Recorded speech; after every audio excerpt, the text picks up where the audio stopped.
O que é vulnerabilidade para ti? Hoje eu quero falar um pouquinho sobre isso.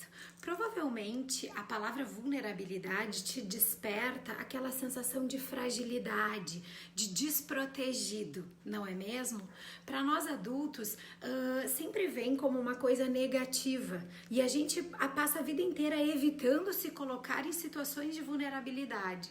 Só que o lado ruim de tudo isso é que quando a gente evita correr riscos, a gente evita também e acaba perdendo a doçura que é as conquistas. Vejo na minha experiência clínica que muita gente, por medo da vulnerabilidade, por medo de correr risco, por medo de arriscar, por medo de ser criticado, evita muitas situações que poderia ter sucesso. Muita gente tem vergonha, por exemplo, de apresentar um trabalho ou de falar alguma coisa que poderia lhe trazer uma situação desconfortável, olhares ou até crítica, como eu agora. Eu venho trazendo vídeos e eu tô correndo um grande risco. Tô correndo um grande risco de gostarem do que eu falo e de não gostarem. Mas sabendo disso, eu me arrisco. Eu trago, eu faço a minha parte para conseguir chegar próximo de quem gosta. Será que isso não é o que acontece contigo em várias situações?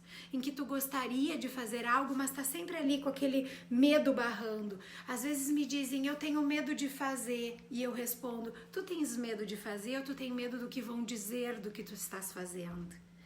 É muito comum isso acontecer, o medo da crítica. Mas vamos parar para pensar, não dá para ser perfeito o tempo inteiro, não dá para ser forte o tempo inteiro. A gente sempre vai ter as nossas vulnerabilidades, a gente sempre vai ter as nossas fraquezas, mas a gente também tem a nossa força. Então eu mudei muito quando eu aceitei a minha vulnerabilidade, quando eu comecei a arriscar mais, coisas na minha vida fluíram, mas também tive muito que aprender a lidar com a crítica. Com certeza a gente vive no meio de pessoas, a gente vive numa sociedade e sempre vai ter alguém que não vai gostar e tá tudo certo. Será que quem não gosta da gente ou do nosso trabalho ou de alguma coisa nossa nos representa? Será que a gente é aquilo ou é apenas a opinião de cada um? Eu não sei, gente, mas eu queria muito trazer essa questão da vulnerabilidade para a gente refletir um pouquinho quantas coisas a gente perde de arriscar por medo de errar e por medo da crítica.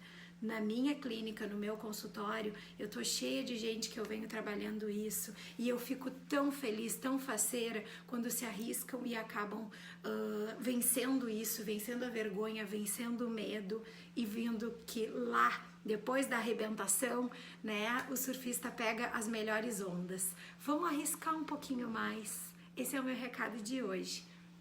Uma boa semana e até a próxima.